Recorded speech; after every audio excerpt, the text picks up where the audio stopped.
Welcome to the Creative Playing Podcast Network. Join us as we review our favorite RPGs, collectible card games, MMOs, video games, PC games, and bring up interesting topics and things that we'd like to share with everyone.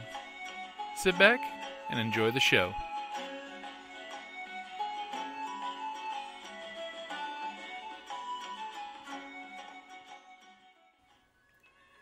Hi, this is Kellie, aka Trixie from Ragnarok and Roll, a Scion to Ragnarok story, and Tilda Wimblewick from D&D Journey of the 5th Edition.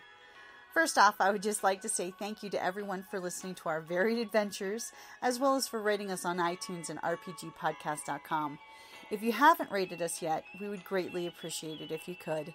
And if you're looking for more ways to support our efforts, we are now on Patreon, a great site where you can help us continue making more podcasts, as well as some special surprises for our patrons.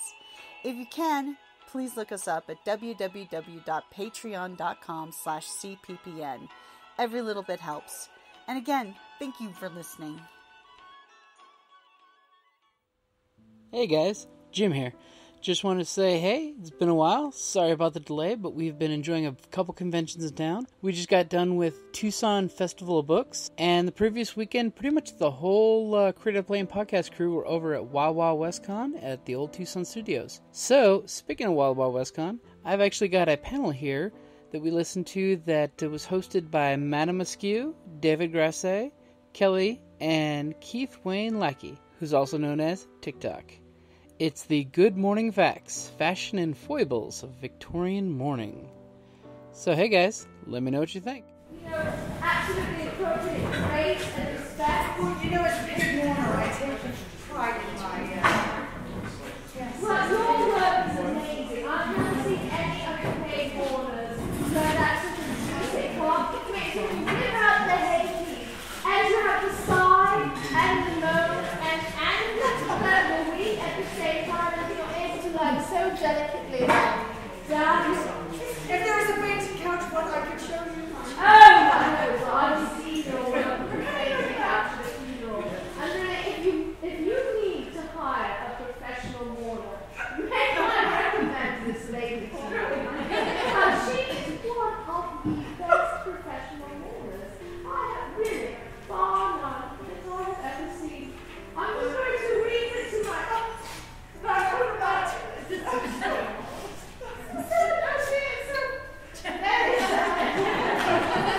those are sadness bubbles. They're filled with grief and sadness and grief. I don't know if I'm supposed to be sitting here, but I am. With the deceased. We're going to be starting shortly with light information that's probably somewhat factual. And she has a great deal of thought and fact and research to be put into it, I think. I mean, there is actual factual information. But your job will be deciding what's real and what's false, like sadness bubbles. No, you don't think the sadness bubbles are real. But I could cry into fairy tears. And then they could just be so like filled with my fairy sadness. Because I told you I'm a fairy. I failed on those. That's because you didn't believe. I didn't believe. I believe in my fairy tower. You must clap and believe in fairies. Did you expect to come to a panel on Mourning and have me talk about fairies? That's better. Words now clapping helps. I'm the warm-up. To get you into the proper somber mood. You're doing a good job. Thank you, because it is very serious. I mean, no lie. People die regularly. And so you have to be prepared. And in the Victorian era, it was like, really regular. I mean, people were just like, oh, I'm walking along, but I wore the wrong dress. Oops, I just died. I'll die on that one. Whoopsie, I thought it was a good green. Those are bad greens. Darling.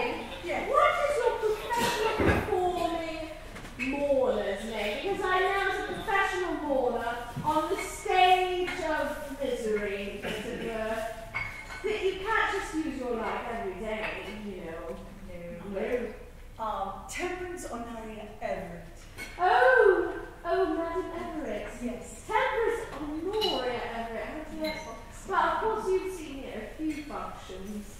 Once in a while. Well, I mean, I go to all the best funerals, really. I mean, really, you know, this is a pretty good one, though. I mean, that is a very fine wreath. We match.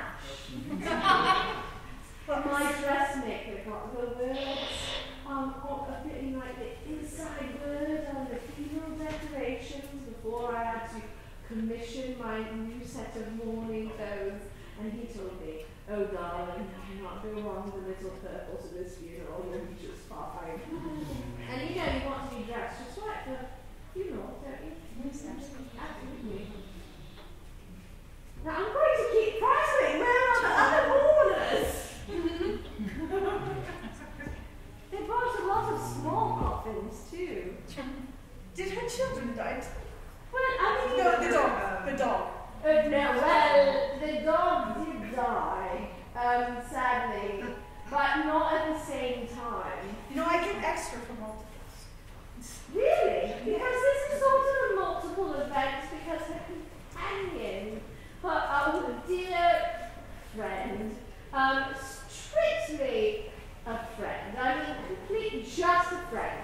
I had a good authority that he had every reason in the universe to be in that particular location at that particular time. He ended up smothered to death at the time of his demise. As friends, these things happen. Oh, hello! Good thing the girl's on ice, isn't it? Yes, that is where that term comes from. Oh, yes. Hello. I really don't mind. I decided that to mourn properly, I needed to sit. Because it would be dreadful if I myself died. At the funeral. Can you fit two in that? We've done it before. Really? Two in the same coffin? Is that cricket? It's cheeky. It would be cheeky, wouldn't it? Do they have cheeks together? Oh my God! This is 18 and over. Is everyone 18 and over? I think it would be better if they were 69. Oh, but you know what, darling? It wouldn't fit right because the shoulders. You can't always have the shoulders at the right and the shoulder face. Oh, dead people. So shall we introduce ourselves, dear sir? We should. Would you like to start? It's so bad. It's all right. If you don't know this man, Miss Q, famous Q Lewis. What's one looking for? Tea-doers, mistress. Tweet-doing mistress. And Oh, and a dear friend. a dear friend of the deceased. Oh, so dear. I loved her so much. Yes, she is in the will. Oh, there was not just terrible to ask her. Her tea set was delightful. Yeah, right. I am Lady Grasse. I am your undertaker. I'm also a historian and Old West historian, etc., etc. And it looks like we'll make sure they're ready for undertaking. Yes. Please come in. There's plenty of room. There's so many seats because, you know, the best funerals are well attended. I mean, I'd say the more the merrier, but it's the more the more the More the merrier. Is that funny? Oh, that's right. It's a very kind yes. And then we have, of course, Yes. we have the delightful temperance with us. Kellie Warner and Game one. oh yeah, Kellie Warner. And who's with you, madam? Oh, he's just a mute. Oh, just the mute. Just stand there. Right, I mean, you should be working He's sort of standing on the floor, right? Unfortunately, we pay these men in gin sometimes. They get We long. get what we pay for. And who is this delightful gentleman here? This is TikTok. He is our resurrectionist. Oh. His role in this will be explained a little later. Are we allowed Yes, see, it does happen. Cheat to cheat. Oh, they are cheat to cheat. Oh my heavens, but there's an infant. Oh, I just noticed the baby again. That's I mean, it's efficient. Oh, yeah. You know, one of the things I love about the Victorians is they just not miss a photo op. These days, people are like selfie this and selfie that. Then they're like, oh, I'm dead. I want you to dress me, pose me, and take pictures of the entire family. Make my hair look really good. Oh, look, her hair looks quite good, don't you think? Very good job. Excellent. And Some of these you'll see they have less than stellar undertakers. not like you, Mr. Grasse. No, not like me. No, Mr. Grasse is a true professional. And if you're not ready for undertaking, he will make certain that you are. We can help you along. Oh, you come in, there's still room, I think, maybe. Yes, come in, please. If there are empty seats, point to them. That works entirely well. Actually, we have more seats back there. Oh, we have more seats. Yes. We do have a photo op at the end. Please propose with you the seats in true Victorian fashion. Because, I mean, photo op. So, there is a lot to consider about death in the Victorian era. Would you like to speak to them about the proper etiquette and fashion? I would love to, and I think our professional mourner knows a few good things about the etiquette and fashion as well, because as a professional, she must always be the height of fashion in mourning. And all those little things, like, well, I mean, we are, not in like a different timeline, darling. We're not historians properly. I mean, like, it's not Doctor Who. We don't have to be like super accurate with our costumes or anything, like they are.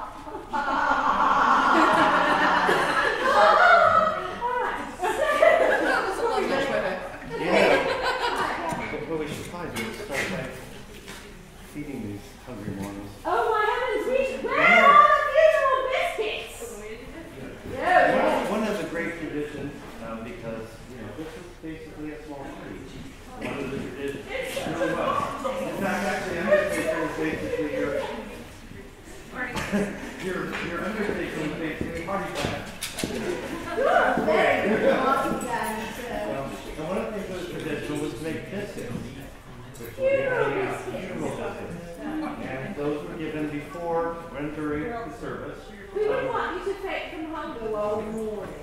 Yes, that'd be terrible. And then afterwards, after the funeral, the family was obliged to have all the mourners over to their house for a huge, preferably roast beef or roast whatever. A roast dead creature. Roast dead creature meal after the funeral. And in all their garb and et cetera, et cetera. Right, and it was very, very important that everything was done just so at this time, because after all, death being such a regular occurrence in Victorian society, one wished to be absolutely as fashionable about it as possible. So you wish, of course, to die very fashionably, if at all possible. I mean, like, tuberculosis was the bad way to go. It was everywhere. And it was everywhere. Influenza, if you could just like die in your sleep, really good, less messy. And so they were looking about how to be fashionable about it. And there was so many rules about just how to dress. And of course, you have to be au courant, à la mode, and to be dressed in the fashion of the day. You couldn't just wear any old black clothes you had in the closet. No. In fact, your milliner and your dressmaker would be happy to tell you what bad fortune it was to not buy new mourning clothes. It was bad luck. It was bad luck, obviously. There were entire shops devoted strictly to men and women's mourning gear. Because yes, it was gauche to wear the same thing twice. And that was very common. Child death rates were about 50% But you before know, they reached 5. but if your child died under a certain age, you didn't have to mourn very long. All of the maidens said you couldn't possibly be sad for very long. So you only had to mourn and be in black for 3 months, and then you need to get back to more children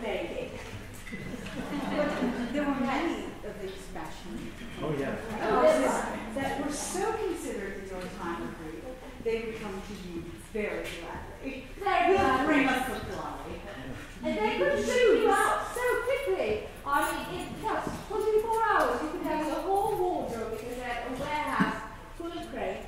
And once you were done mourning, you would take your crate and recycle it at the mourning shop. They just take it back. It's sort of like black by the pound. Yes. We'll charge you this for so many yards of this. Right. And then when you had to go into mourning again, because it happens regularly, you could just go back and be like, well, there's a credit. Didn't use all of that last bit of mourning fabric. Well, I had these peach ribbons to be traded out because kids said you won't do this to your funeral. If you have new Oh, new fashion. If you want aristocracy, everything has to be brand new and up to date. I mean, favoring yourself for a funeral was completely expected. Men and women actually, there was actually a difference. You were saying it's about 3 months for a child. Women were expected to stay in mourning at least a year for a wife.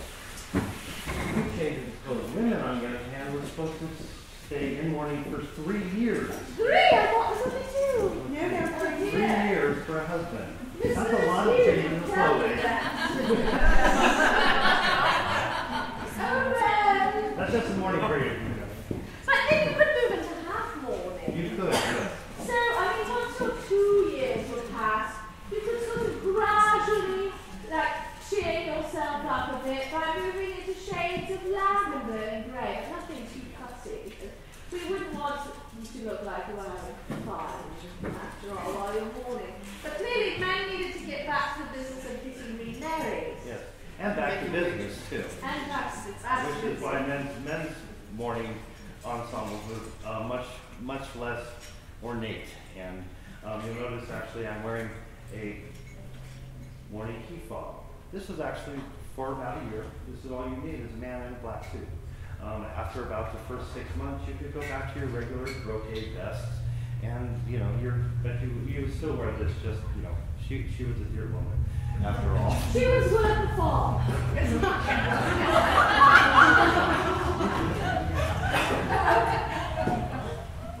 Yes, indeed. But for a wife, obviously, you must be so grief-stricken that delightful gentleman that your family engaged to marry in a contractual agreement, who was about 30 years older than you, had passed away. You must be in mourning for 3 years. Or perhaps you've taken a grand tour away from, like your family, so you didn't have to get married again right away. I mean, done your duty, after all. So to speak. Now, but for young people, the rules were often different because it was felt that children were much too delicate to put them entirely in black, after all, being the Constitution. So white was also considered a colour of mourning, very purest white, and frequently used in the young, or in debutantes, because you still wanted to get them married off, after all. I mean, they could only be in mourning so long they hadn't even been married yet. No 3 years for that, no. Back they went. Well, plus black was expensive. We don't want to destroy her dowry. We can't get rid of her otherwise. Right, absolutely true. So lavender was all right if you were a debutante. Young people could sometimes wear very muted pastels. Not neon. I don't think they had that then yet. And if they did, it would have been very fatal. Like green. No, so sad. There's nothing wrong with a little arsenic. No, just a smidge. It gives your cheeks such a delightful pallor. Just gets you right in the fashionable mode for a funeral, doesn't it? Keeps them pale. Keeps them Keeps pale. that sort of lost blood. Pre-Renaissance or pre-Raphaelite. Fainting. Yes. Right, like you had tuberculosis was out of tuberculosis. Much easier. Pesky coughing. Right, no coughing. I mean, you might die, but there'd be much less mess, wouldn't there? Yes, and So- you have that lovely pale complexion. Right, so So really what starts the whole Victorian era cult of death, which really it became, Yes. was Queen Victoria. After her beloved husband Albert passed, she went into mourning, which she never actually came out of. And Did you see the hat she wore? She had the most amazing range of mourning hats. amazing photos of her in all her black, and it started out like, oh, well, she's doing this, we should do it. And pretty soon everybody was trying to one up each other in their mourning. In fact, after the funeral, most people died in their homes. And the body would be taken care of. You call the undertaker, and the family would wash and dress the body. The family would wash and dress the body, and then it would be laid out, and then the undertaker would come in and fit it with clothing, do the makeup, and that kind of thing. And most of this was done in the home. And cremate too. And yes, and then the body was usually conveyed to the chapel for the funeral from the home. Now, what was supposed to happen is the coach would pull up, they would load the casket in, and you would walk solemnly through your neighborhood, so that, of course, all the neighbors could see how deep your mourning was. But not the ladies. No. The ladies stayed home and made dinner for everyone else. And, but better yet, you may want to take a detour on the way to the church through a nicer neighborhood so they could see how terrible your mourning was. They often took detours on the way to the church and to the graveyard to show off Oh, how and much even they better spent. yet, while they were in the fancy neighborhoods, they walked solemnly. But in between, they rode their hearse because their feet were tired. Everybody would pile on the hearse with the dead people on top of it. Except the mutes. Except the mutes. They had to walk in front with little sticks. And stand on the corner. And Yes, I was run having a car. and be very solemn. Basically, the job of the muse, who were usually hired by the undertaker, is they would stand outside your doorway with their little mute thing and with their little mute They're stake. stake and their staff, and their whole job was just to stand there. Now, if it happened to be cold or raining outside, you tip them, usually with a bottle of gin. As one does. And, of course, they would drink it. And then they might get a little obnoxious and start speaking. And sometimes you also use it for your waitstaff at the feast that you were preparing indoors, because why not squeeze every ounce of that pound out for your funeral? It's very expensive. Pound? I mean, No! it's like Well, 3 shillings. Well, he's not getting the full pound. The Undertaker's taking about 75% of that. He's getting enough to get another bottle of gin after his work is done. And indeed, you could sort of price your funeral by the number of horses you wish to pull the body. And that came with a few different perks. Yes, for about £5 you could get a hearse, glass-sided hearse, which would, of course, magnificently show up the beautiful casket that you had bought for your departed. And you could get a driver and one horse. That's for £5. If you went up to about £25, you could get 4 horses. That same carriage, a driver in black, and a footman as well. Plus, you could probably get a couple more if you want to get a few extra shillings, a few extra pounds. And basically, the only objective and the whole object for the undertaker was to see how much he could milk you for in your time of grief. And because people were so worried about keeping up with the Joneses or the Windsors, as they were, keeping up with the Windsors, they would pay the money. That's right. And then sometimes they would in fact beggar themselves in the process of mourning. Especially amongst the middle class, there was a great effort put into looking as bereaved and dignified. As your aristocratic friends weren't really your friends, but you wish they would be your friends because their funeral parties were so much nicer than yours. And so you would really take that extra effort. And you might end up having to, send a few children to the workhouse.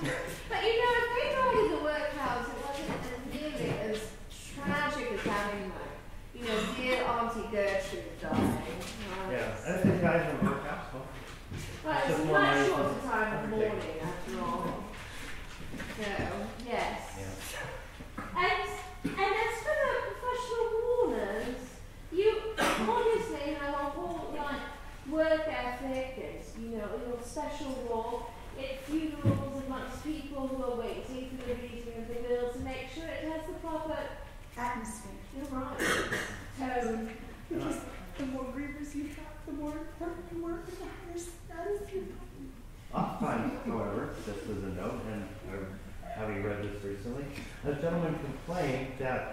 often there would be a line of carriages after the hearse, with the shades drawn because they were all actually empty. Nobody went to the funeral. They just sent their driver in their hearse or their carriage, so they didn't actually have to go and deal with these people. It's much less expensive than buying the actual ensemble for the day of the funeral. You don't only have to worry about normal mourning clothes. And once you got to the cemetery, the women were not allowed to watch the burial. Only they would go up to about the church gates and then they would leave. The men were allowed to go in and watch the interment. Then, once the interment happened, the men were expected to leave.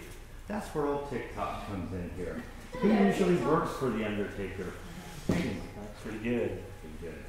Business is good. Business is good. Back then, medical schools could not use cadavers. It wasn't until 1832. Yes, and they were allowed to use people from... It was prisons, workhouses, and asylums. Who would die in these places as cadavers for medical experiments. So, big business in, executions, I believe. executions as well.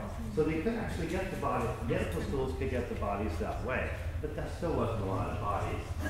So you would have TikTok here. The undertaker would contract with him, usually for a small percentage, and with men from the medical school, to disinter your loved one, or resurrect them, as it were. And they would, after they pulled you out of the ground, they'd call them to open the coffin, take all those little mementos you left inside, pop out any of the gold teeth with a hammer.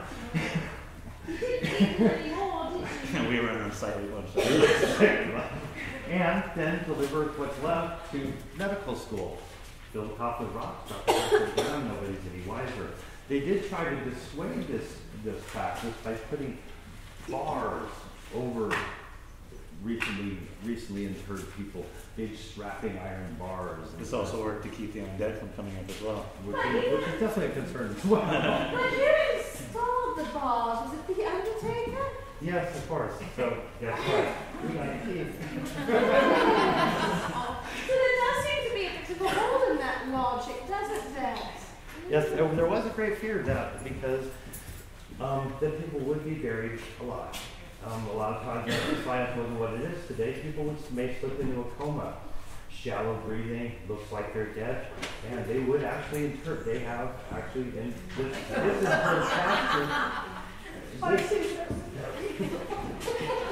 Did my mattress still? Yes. It did everywhere. All those tears. They're so salty and good.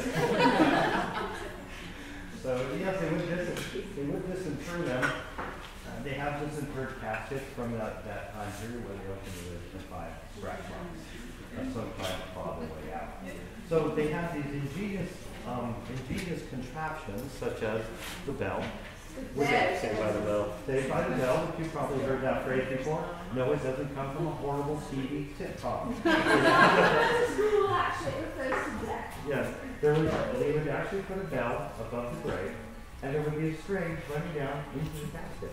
So if your loved one did happen to awaken, on the bell, hopefully there'd be somebody besides TikTok there to hear it. If it was. There's so much he likes keeping vigil by the coffin. But sometimes there was a little bit of a vigil paid to the corpse, the beloved person in the casket. It was, yes. And actually, cemeteries back then, at first they started out in the early 1800s, they had the churchyards. Very quickly, especially with population expansion, the churchyards became over full. And so the English started looking at the French Père Lachaise cemetery as a good idea, a big park cemetery. And so they invested in land, and that's how you get Highgate Cemetery, and also Greenwood Cemetery in New York City. These were just big plots of land, and people would build these great mausoleums and monuments and these statuary, beautiful marble angels. And people would go there on the weekends to visit their dead and picnic and stroll through the parade. It's like one of the places to be seen, even if you weren't in mourning. It was a really wonderful place. And then you might actually have an opportunity to hear somebody's bell tinkling too. You never know. Right in the middle of your picnic. People bring shovels with their picnics just in case of that I happening. don't think so. Emergency So, but you know, if you go to Glasgow, which is a lovely city, and they have a very nice tea house there too, but they're the most amazing necropolis on the hill. You can climb and climb and climb and climb and climb with a very sedate pace as you stroll for hours up to the top of the hill to see all of the beautiful large angels. Yeah. Kind of creepy. And the Greenwood Cemetery, actually, the way it's laid out, if you ever go to New York, you can go to see it, and then go over to Central Park. And you realize the layout is exactly the same. They just took the graves out. Central Park is based on Greenwood Cemetery. But they didn't take the graves out of Central Park. No, not Central Park. Well, not all of them. Well, all of them. They might be, you know. Of course, there might be a couple people we do not know about. Jimmy Hoffa may be there. I'm still trying to figure that one out. He's either in the Giant Stadium or in Central Park. Poor Jimmy. Are we sad about that? No. Oh, Oh, yes. in New Jersey. But there were a great many different, you know, aspects of the mourning process once the body had been buried. Not only did you have to dress to sew, you had to make sure everything was covered in wrap. Oh, yeah. Your pictures, your doorknob. Yes, you tie crepe to your doorknob. You would cover all the mirrors in the house in black crepe, which must make getting ready really difficult. You were supposed to have. Ensemble. Yeah. That's what names for. Oh, that's true. And Well, they're question. already black, so you know they didn't have to worry, did they? No, they were ready. They were ready to mourn at every occasion. Every possible chance they could. Probably. We get a fortune out of it. Oh yeah, I bet they did. Another thing, out as you go further west, this is popular in Victorian England, most of what we're talking about. Of course, East Coast America also ate Victorian England custom and habit. Even though they tried to distance themselves from England, they really picked up those kind of manners. However, as you came a little bit west, you're a little bit more casual about it. You have somebody who, something like this, you know, I don't know, if there's one of them comes up here, you'll see Mr. John Wesley Harden, his mustache kind of askew with a bullet hole in his head.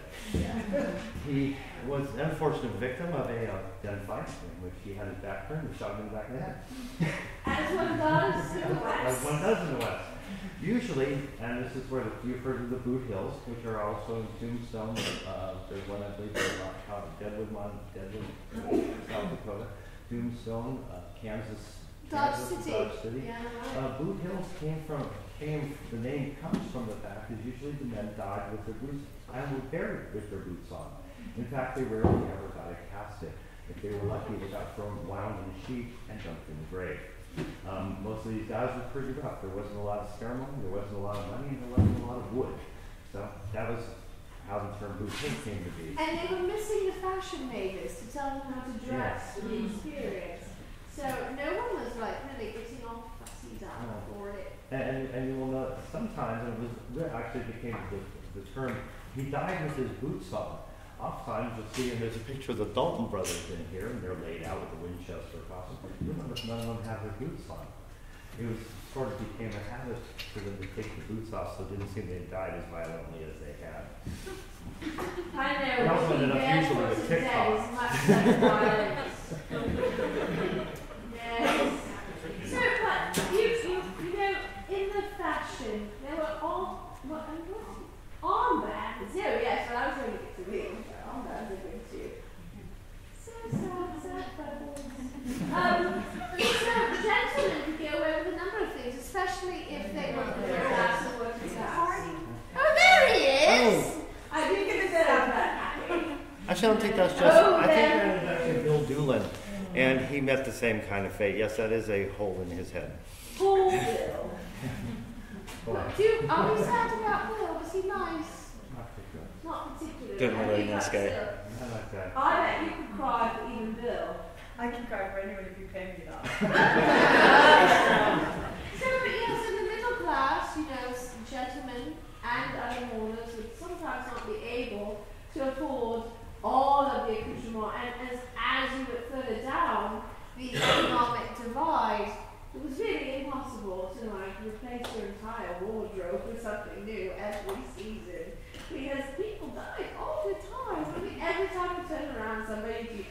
arsenic in their food colouring, or they had some green tea, or there'd been a thresher accident, as there often was, or something out when they were quail hunting, or that fox hunting accident with the horses and the falling off and the breaking the neck, or just childbirth. That was very bad, that old childbirth. That 75% of women did not survive childbirth. Or only 75% survived. Oh yeah. Every woman is moving. Oh, my sweet Tesla. The introduction of ether, which Queen Victoria was a great fan of, really assisted in childbirth. Yeah. Yes. Yes. Yeah, they were very fond of laudanum. Opiates were commonly available in any drugstore. You could buy them anywhere. Especially in the form of laudanum, which was a very, very popular drug among women. It helps you get through the dangers and the hysteria. Unfortunately, sometimes they use it to excess, and you have laudanum overdose. All the hysteria simply pushed it. Yes. I'm sure that's what the doctor would say. Overdose of hysteria. The laudanum is just fine. Keep giving it to your children. No, really. Thank you. But, so you would have to sort of tone it down a bit, because you couldn't simply replace all of your clothes.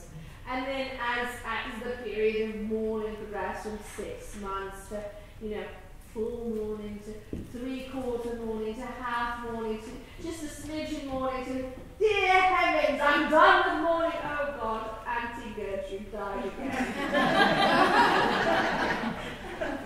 So you couldn't do that as a working person, or an agricultural person, or somebody who was working in a factory and was watching half of the factory floor die in a very safe working condition. So safe. Yeah. And of course, the rampant spread of disease. We have airborne now to keep it from the common cold. But imagine if your co-workers all get smallpox. Oh, job openings. And then, the invention of vaccines was revolutionary, because we had much less than 75% tenders. I love that. But then you would wear the black armband, as one might see in some, pictures and different documentation from the era. You would just wrap a black armband around, saying, "Oh, I lost somebody. I'm very sad. I have to go to work tomorrow because I'm only allowed off 1 day a week, Sunday, and I only own 1 set of clothes because I'm poor." So, black armband. Still in use today? Still in use today. Very, very effective. Is that right to say that? Very effective. Effective. Oh, very effective. Oh, dear Diana, very effective. How are those pearls? We'll find out later. I think they're fake. Well, I did hear some disturbing rumors about the Grand Duchess. But there are some other accoutrements that people use, like you're wearing some delightful accessories. As a professional mourner, she has to have all of the right things, doesn't she? Yes, I'm quite like my lacromattery. Ooh, right. Mine's half mourning. Yours is a lot more festive than mine. There it is. Lacromatteries were used to catch the tear catchers. People would cry through the funerals, and at very, very high scale events, they would actually pass them out to those who attended the reception. Really sweaty ones. And then once you cried with it, you stoppered it up, and you could cry, it's your lacromattery. And then for some people, the tradition was, once the tears dried up, you could start mourning. But this is England. Not sure anything ever dried. Stiff up a bit, that's good, yeah. We should also, speaking of things of that nature, it's hair jewelry, which is very, very popular. We actually have one of our Mademoiselle over here. Oh, hello, mademoiselle. In fact, all of your morning needs can probably be covered by this delightful lady. No, I mean, like, you would have, like, half morning fairy tale bottles, right? I do. You guys now have them for display purposes only. Right. So, yes, we actually have cars for Mademoiselle. Here runs the Bisbee Ghost Tour. If you happen to get down to Bisbee, go see her. She will take you through the most haunted Bisbee, one of the most haunted places around. There's a lot of great deaths there. Great. You've written about some of them, haven't you? Yes, actually, we're currently working on a book about the Bisbee Massacre, which resulted in the deaths of 4 people in Bisbee. It's a small massacre. Small town. Yeah, but I mean, just take the picture. I mean, do you remember when you get from really a death to a slight slaughter to a massacre? Actually, I think it's because of the fact that the Bisbee Massacre, a bunch of bandits rode into Bisbee in 1887 with the intention of robbing the general store. By the time they rode away, they killed 3 men and, oops, a pregnant woman. Oh, So that's really 5. That was, well, yeah, really 5. But it was that pregnant woman that actually made it a massacre, because you could kill all the men you want. This was the Old West. Who cared? They're replaceable. they were in short supply. Yes, especially a woman who was not a working girl. Yes, who was actually a I'm not respected that member of kind of society. Yes, ma'am. Mademoiselle. Wasn't the... I always considered the massacre part to be what the Bisbee mob did to John Heath. Yes, actually, yes. Because that's like the best. Yeah. But I don't want to ruin your story, but that's what I always... Yeah, the 5 guys who actually pulled it off got caught within a month of the robbery. And in the meantime, they started looking into this guy who moved into town named John Heath, who was a local saloon owner. And John Heath knew all the bandits. He had ridden into town with them, and they started thinking he might have been involved in it. They later tried him, after they tried the bandits and found them all guilty, they tried John Heath. They found him guilty of second-degree murder. The reason they did this is because they couldn't agree if he was actually guilty or innocent. The jury split in half. 6 to convict, 6 to release. So they convicted him of second-degree murder, knowing that he would appeal it. As you said, Bisbee, next day after his sentence was handed down, a mob from Bisbee came down. They took John Heath out of his cell in a very kind and loving manner and strung him up from a telegraph pole. Is that where we get home jury?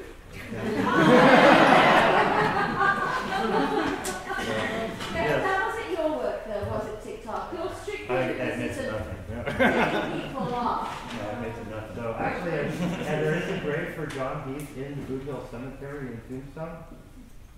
He's not really there. His family came and got his body and took him back to Trail, Texas. However, the other 5 outlaws were hanged en masse in Tombstone on March 28th, I believe, in 1884. They dropped them all at the same time. A little 6-foot drop, and they are all 5 buried out in the Victorian in Tombstone, Arizona. Synchronized hanging. Yeah, yes. They all dance together. That's terrible. That's horrible. But we digress. So back to what happens once people are dead. Yes, sir. Let's get back to the fashion. Fashion and hair jewelry. Well, I Yes. mean, really. So if you really love someone and they died on you, don't you want to keep something special of theirs? What's more special than keeping some of their hair? And then once you have it, are you going to just stick it in a drawer or like take it out and protect it? I mean, that's a little weird, don't you think? Just to do something much more culturally appropriate, like, you know, crochet with it and like braid it. Little statuettes. Make little statuettes. You can make snakes. Make a wreath. Make a wall hanging, or just a shadow box of like crocheted hair. That's magic. There's an excellent episode of Micro's Someone's Gotta Do It that goes to a museum of entire works of hair art. It's somewhere in the Midwest. Well, there's one delightful in Louisiana that I have personally toured. It's breathtaking. It is breathtaking. If you have hair jewelry, I want to see it. Well, actually, we're taking around a shadow box that has watch chains made of human hair, which is another thing that you take the hair of the dead one, the wife would or daughter would turn it into a watch chain to be worn, by the gentleman, which was another Sunday morning. They actually made, as I believe you have a collection of them, they actually made wreaths out of human hair. I mean, it's so intricate, the weaving is just amazing. And it's usually like families. Yeah. So you would like add on to it as you're Hey, we got some more hair. Yeah, it's quite, it's much different than just adding a porch addition to your house. But it's still a very delightfully familial activity. Oh, Auntie Josephina died. Do you think we could get a link with her hair? Look really nice. What are the pictures about? I don't think we usually be kind enough to cut it off from the back so it didn't show when she was laying it out on the pillow. Very kind. Yeah, well, with the right hairdo, you'll never see the back, right? No one's telling your hair to look, except maybe TikTok. Nobody died old enough to go bald. I'm sorry, what was that? Nobody died old enough to go bald. Oh, well, I mean, some people go bald quite young. Depends on your profession. So, And you can sell your hair, so that's for wigs and whatnot. So especially wigs. Oh yes, Mr. Billy Clanton, the McLaury brothers, who are actually buried in Boot Hill in these fine, beautiful caskets after they were killed in the gunfight at the OK Corral. This is definitely an exception to the rule. Ike Clanton and the McLaury brothers paid a lot of money for this. This, however, is Will Carver. They just threw him in the ground in a sheet. In his boots? In his boots. Yes, that is a bullet hole in his chest. Not a missing button. Well, he doesn't look peaceful at all, does he? It looks like that at that time, photography of the dead was very popular. It actually was. And I know that, actually, that because my mother had taken a picture of a friend of ours in her casket, and our friends were quite disturbed. Oh yeah, can you imagine looking at your cell phone going, Quite hey, wait a close sec. today. Yeah, that's not going to happen nowadays. But yes, at the time, often, especially with children, this would be the only photograph. If a child died young, this would be the only photograph they might have of the child. They never got one while the child was alive. Also for older people who never had their picture taken. The post-mortem photography, as it's called now, you'll also notice this girl looks very much alive. But if you look very closely, if you could see this, and you can't unfortunately because her eyes are closed. And the undertakers got very good at this. They would paint eyes on the lids before the photograph was taken to make it look like the person. And they would put stands to stand them up too. And yes, and stands actually. Some of them you'll see in here. You'll see one little girl. She's standing very, very still, very straight with the parents. And if you look down at the bottom, you realize she's got a stand holding her up. She's not alive anymore. But she's there with the parents. It's just such a happy family photo. This was another very, very common to lay out children. They'd put them with their dolls. They'd put them in their best and really try to make them look like they were asleep. But these often were the only pictures they would ever get of the children. And they would be passed down. Well, death was so common. I mean, it's not that death disappeared today, but death was so regular and occurring. It very much was. And it was a common part of life. An older person would die in the house. Your sick family member would die in the house. They were not whisked off to the hospital. The doctor came to the house to take care of them. And when it was decided by the doctor that it was too late, the person would not be whisked off to the hospital or hospice. They would stay in the home and die in the home. And then the family would take care of the body. Usually not the immediate family. Usually they would have outside relatives, aunts and uncles come to actually do the processing of the body, washing it, dressing it, that kind of thing. Before the undertaker came in. Yes. But it was very close to the bosom, as it were, because so many people died so regularly that I think that in the era, not only did you have Victoria's example of very publicly displaying your grief through fashion and jewellery and etiquette, but that, you know, it was much more normalised to have people dropping dead from wearing green dresses. Yeah, and yes, This is my favourite. I like to return to that. It's one of the less gruesome ways to go. It's not like sausage jar. yes. What about putting pennies on the eyes? That was actually slightly older than this. Oh, there's the Dalton boys. Yeah. You'll notice they're all in their stocking feet. Yeah, pennies on the eyes was actually an older thing. They would do it, they would usually do it right after the death until rigor mortis set in. And once rigor mortis set in, and they kept it closed for rigor mortis, once rigor mortis was gone, the eyes would usually stay closed. It also harkens back to a time when the Egyptians, I believe, To pay the ferry. yeah, that you had to pay to get across the river Styx. Yeah, they still actually into the Victorian era would sometimes find coins in the mouth of the deceased. They did have a lot of tricks to make people look much more alive. They would actually, besides painting on it, they would sometimes put curved things, and they do this today in mortuaries. They actually have a curved piece that they will flip under the eyelids. So, because the first thing that sinks is the eyes. So they put this curved piece of, back then it was wood, now they use plastic, under the eye to give it more fullness when the person's laid out. And so you'll notice that this is a wonderful family photograph until you see the little girl laying in front. They also took these pictures of pets. So occasionally you'll see one in here. Oh, of a dog. pets. Pet funerals and pet burial. That was Yes. becoming quite a thing. And what a scandalous thing it was occasionally.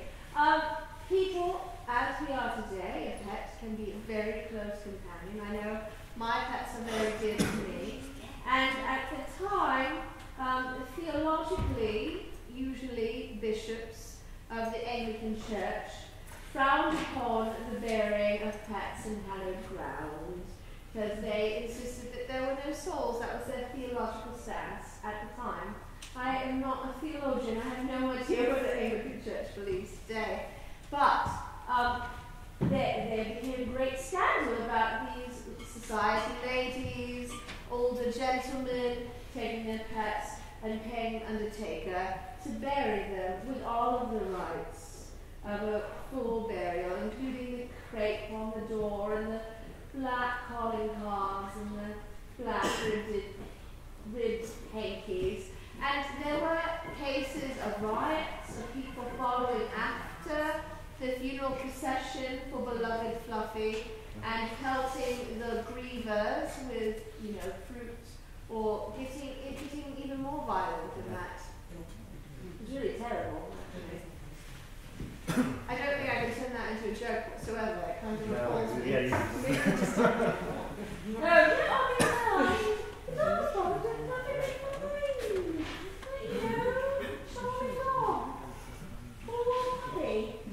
So as you come by the photograph, often the passing of a pet was something that was mourned just as seriously.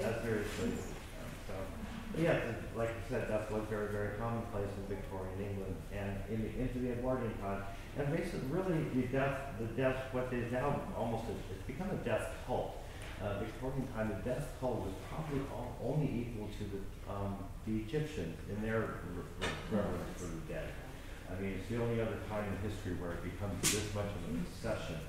It really kind of dies out about World War I because of the mechanized warfare and the number of bodies that were coming back. Too much death. It was too much death, and it became prohibitive. You could not buy funeral clothes for all these young men coming back into Victorian England and America and France with just hundreds and hundreds and hundreds of warfare. And in a week. And so that pretty much kind of ends the whole Victorian mourning cult. Much to the displeasure of people such as I mean, she had to go get a real job. That cheeky Charles Dickens, wasn't there? Yeah, he wrote some stuff about just killed business. Oh my heavens, he just really did not like all of this Charles fancy mourning. No. He wasn't into the fashion. Can you believe he just thought it was ridiculously overpriced and a waste of money and time? He spoke I think that. You do cherish, embrace the morning. By the and pay your mourners. I know, how are you supposed to establish proper status if you don't have a whole slew of us? Well, I mean, you need at least a half dozen Exactly. to be properly arrayed in society. Very sad, but he would write against it. Dickens hated undertakers. You'll notice especially, most of you have probably seen Christmas Carol. You notice when on the Ghost of Christmas Past, one of the people who comes in at the very end is the undertaker. And he has one of the worst roles in the entire thing is they're tearing down the bed curtains around Ebenezer Scrooge's bed, and they're all, the undertaker's laughing about how much money they're going to make off of this. Dickens did not like undertakers. If you haven't seen it, well, go back and watch it. It's about, Or read it. Or read it, yes, you can read it. It is actually a book. Some people do occasionally engage in reading. You know, can you believe that crap? Which came first? Oh, I see another I think actually the book was based on a movie. Oh. Yes, madam. Do you know where the expression to be in mourning comes from? Mourning used as the word to describe bereavement? Actually, I could answer that question in a rather very technical linguistic sense. So I'm going to save you some of the lengthy wording. But it's an old Germanic word that has been in the English language for time unknown since we were, early English and Middle English. And some of the spelling has just changed with time to like approach morning like good morning, hello, it's sun. So it's not full transaction. But it's one of those words that we don't know exactly why they put those letters together in that order. It just happens. And then it's just morphed throughout the history of the English language. It's stuck with us. So It seems like a happy word, like good morning. right, it's one of those words that some of the spelling has changed by a process that occasionally happens with language that, people come along and decide to tell us how words are spelled, especially in the 1800s and the 1700s when they were first coming up with dictionaries and the printing press development. And so they were like, that sounds similar, so I'm just going to kind of spell it similarly. And there are a lot of different spellings. So there's no relationship between the time of day and the, time of the week. They just look like they should be related. They're not. Yeah, I think we could ask questions. Yeah, what? We should ask questions now. Oh, we could ask them questions. Oh, right, yeah.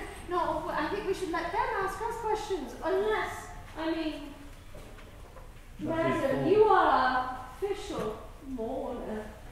Are we officially grieved enough to move on to being willing to talk to people about our grief? Mourners don't move on from their grief. They embrace it.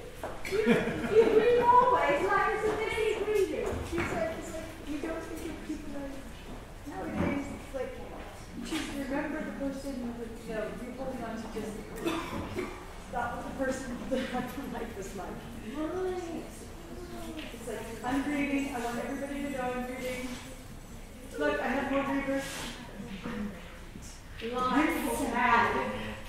And it's very well maintained, sad. Yes, sure.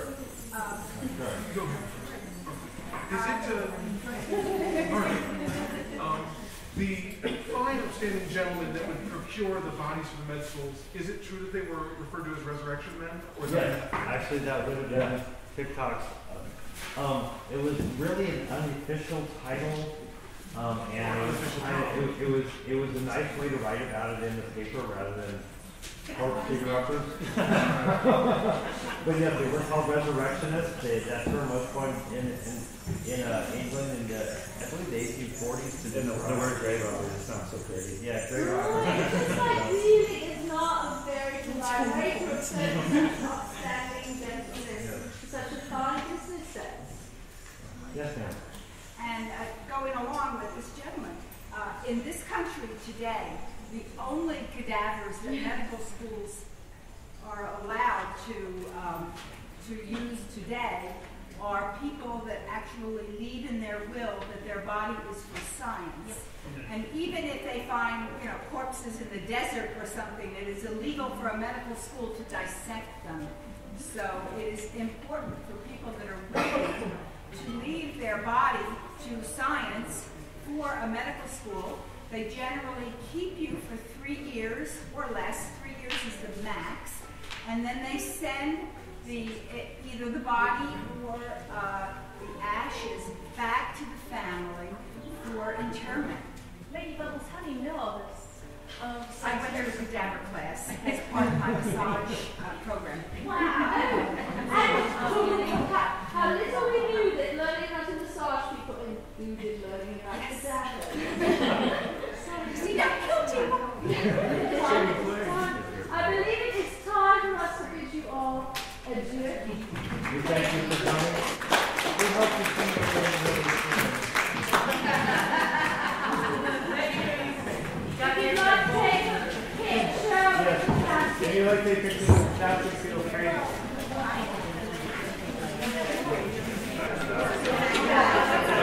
Did you like it? Yeah, it turned out good.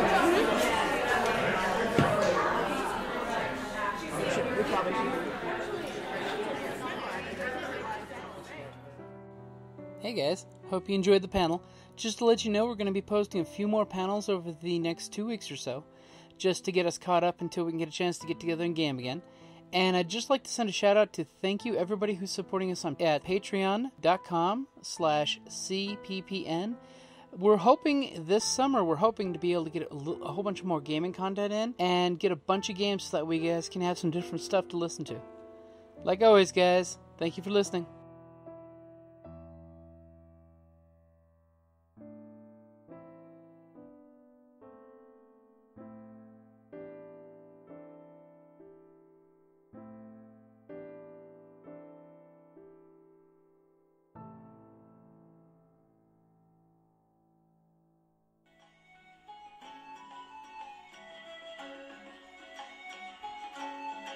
Thank you for listening to the Creative Play and Podcast Network, and feel free to enjoy our other shows such as D&D Journey of the 5th Edition and Scion Ragnarok and Roll, a Scion hero to Ragnarok story.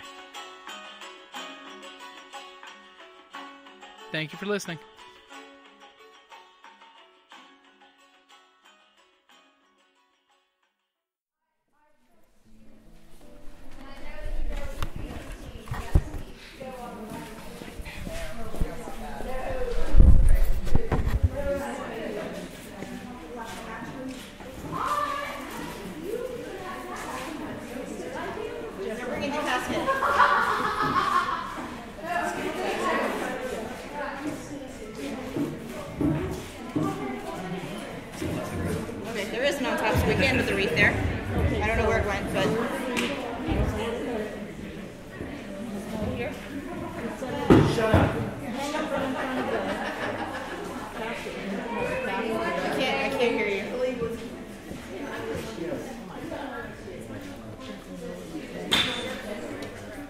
Double stack them. It's okay. A hanky. Sure. This is for you. Oh, for me? Yes. Well, now you can wipe your nose and stuff. I'm going to.